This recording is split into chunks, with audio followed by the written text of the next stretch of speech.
Hello and welcome back to Chapter 5. Today we're going to look at Section 5.2, which deals with verifying trig identities. And before we get started, there's a key thing that I want to point out when we're dealing with verifying the trig identities. One, you are going to have to know and use the fundamental identities and rules of algebra. Now your fundamental identities are coming from Section 5.1. That's your sine squared plus cosine squared equals 1. Tangent is equal to sine over cosine, or 1 divided by cotangent, and so on. So if you do not know those, you really need to start to learn them so that when you get to your test or quiz, you do know those. I will not give you a list of those fundamental identities on any test or quiz. The next thing that I wanted to kind of remind you of is the difference between a conditional equation and an identity. Now, a conditional equation is an equation that's true for one particular condition or for some particular values within a domain. And a good example of this is when sine x equals 0. Now, sine x doesn't always equal 0. It only equals 0 on certain increments of pi, whether it be 1 pi, 2 pi, 3 pi, 4 pi, 100 pi, whatever. As long as we're dealing with an increment of pi, then your sign will be sine of x equals 0. However, on the other side of that, we have an identity equation, and that's true for all real values within the domain. So if we're given something like sine squared of x, we know that for whatever value we're plugging in for x, it will also be true when we're going 1 minus cosine squared of that same value. And just kind of some general guidelines before we get started. The first thing we're going to do is you are going to want to work with pretty much one side at a time. And you're usually going to want to start out with a more complicated looking side. The next thing whenever you're trying to verify identities is you're going to want to look for opportunities to either factor, add fractions, square a binomial, or create monomial denominators. You are also going to want to look for any opportunities that you can to use a fundamental identity. And if some of the above suggestions don't work, you may want to try to convert your equations into something in terms of either a sine or a cosine value. And if all else fails from above, I want you to try something. There is no reason in your homework or on a quiz or a test that you leave something blank. I will actually deduct points if you do not make an attempt. And please don't erase it if you make a mistake. I can't help you out if I don't see what you've done. So please make every effort to try and come up with an identity or a factor or something so that I can see that you've at least attempted it. So now, as we're sitting here looking at example 1, I do want to let you know that there are 9 examples in the 5.2 video. And we're just going to go one right after the other. So this is example 1 of 9. And it says to verify that the sine squared of theta plus cosine squared of theta divided by cosine squared theta times secant squared theta. And I do want to point out that this should be a multiplication problem down here, not an addition. I did just correct that. So if we begin with our general guidelines that I gave you here in the last slide, the first thing I notice is this side here is by far more complex than this number 1 right here. So this right here is where we're going to want to start our problem. And we're also going to want to just stick to this side once we start. Now, step 2 said look for identities to factor, add fractions, square binomials, or create a monomial.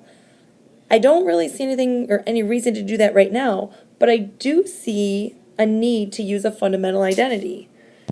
And what I notice is sine squared plus cosine squared, I know that that automatically equals 1. So I really have 1 divided by, I have cosine squared and secant squared. I don't really know much about secant squared, so I'm actually going to convert that over to cosine squared theta times, that's really 1 over cosine squared theta. So when I convert my secant to 1 divided by cosine squared, I notice that this is really cosine squared over 1, these are really going to cancel, and I'm left with 1 divided by 1 equals 1. Therefore, 1 equals 1. So I was just able to verify that this right here all equals 1. Now, kind of another suggestion that I'll give you from a personal experience is kind of like what we did right here. Usually, I like to convert secants, cosecants, and cotangents in terms of their reciprocal functions. Also, you'll see that I like to quite often convert tangents and cotangents in terms of their sine and cosine values, because I personally think it's easier, and that's how I like to do these. So if you don't like it, that's fine, but that's what works for me. Example 2 says to verify that 1 divided by the quantity of 1 minus cosine theta plus 1 divided by the quantity of 1 plus cosine theta equals 2 times the cosecant squared of theta. So again, our more complex side is right here. I see that I have two fractions that are being added, so I know that I have to have a common denominator. So I'm going to get that common denominator.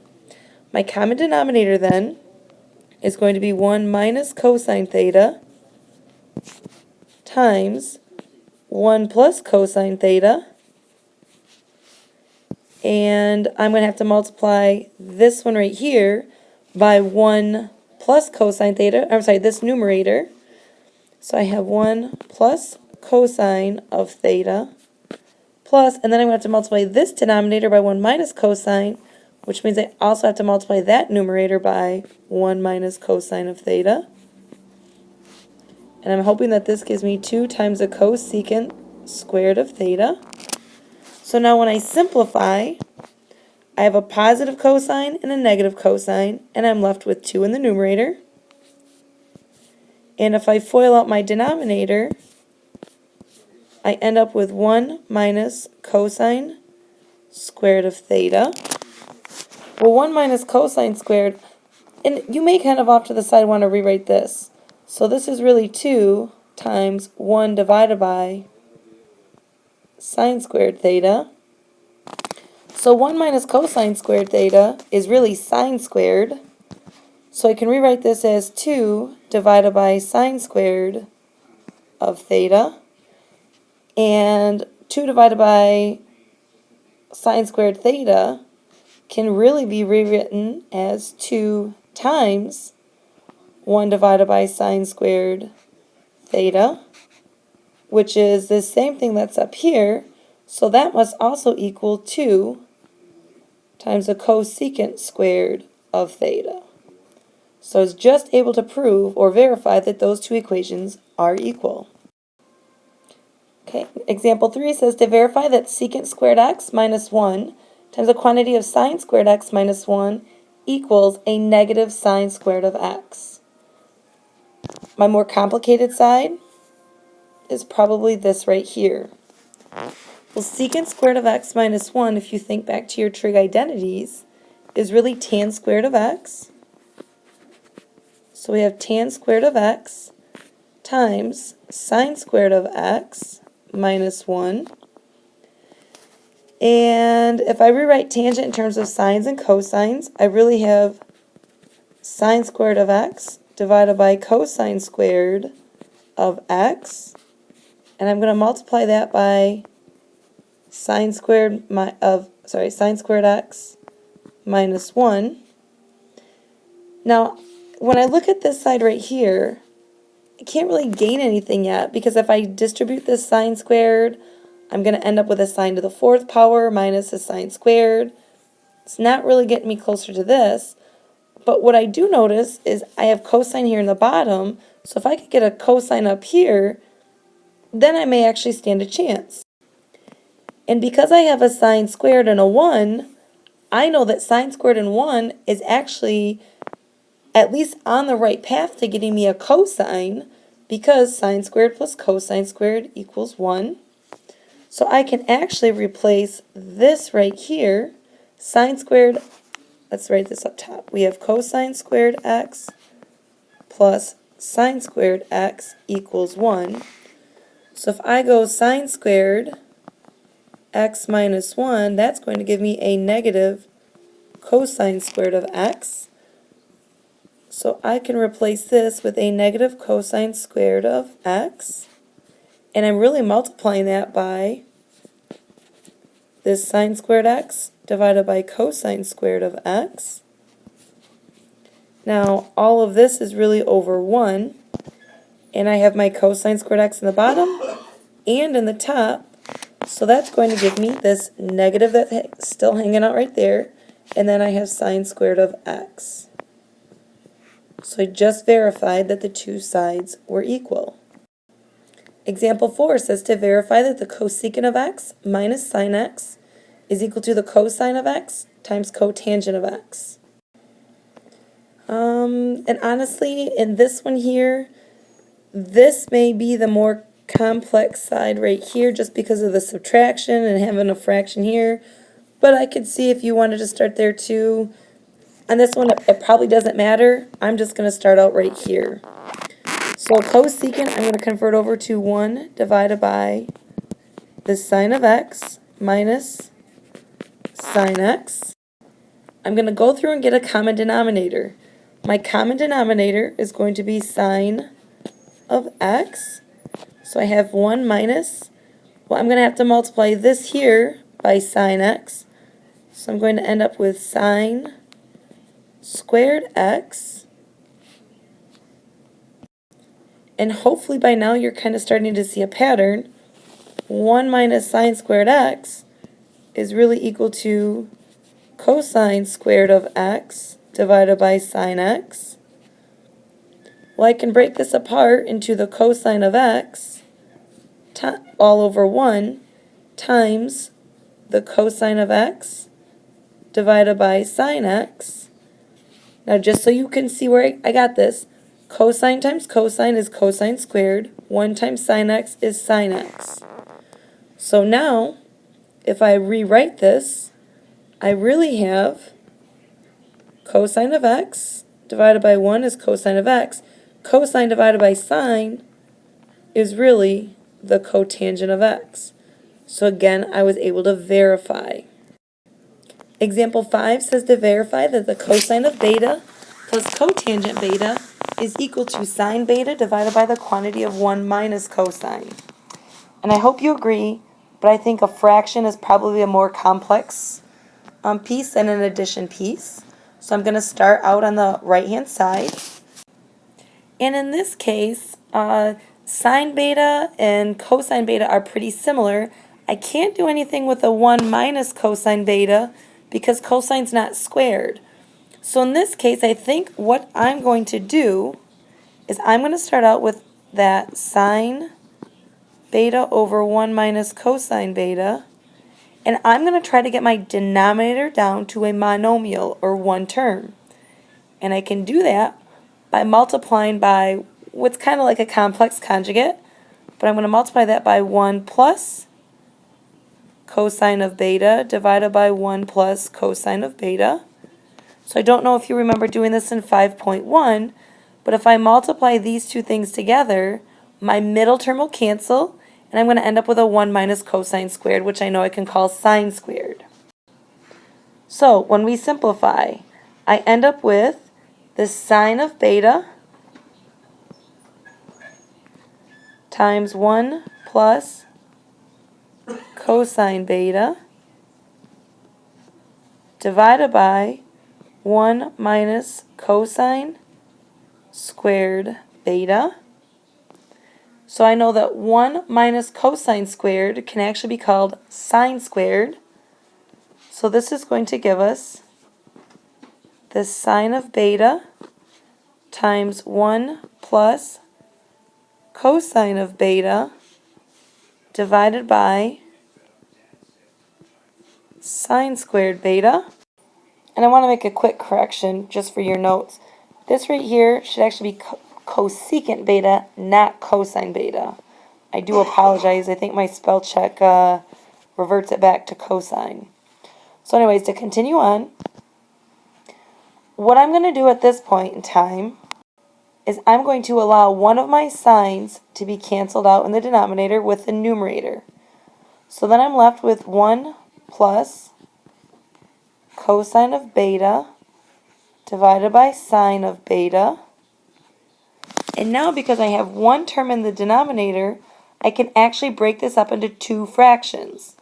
I have 1 divided by the sine of beta plus cosine beta divided by sine beta.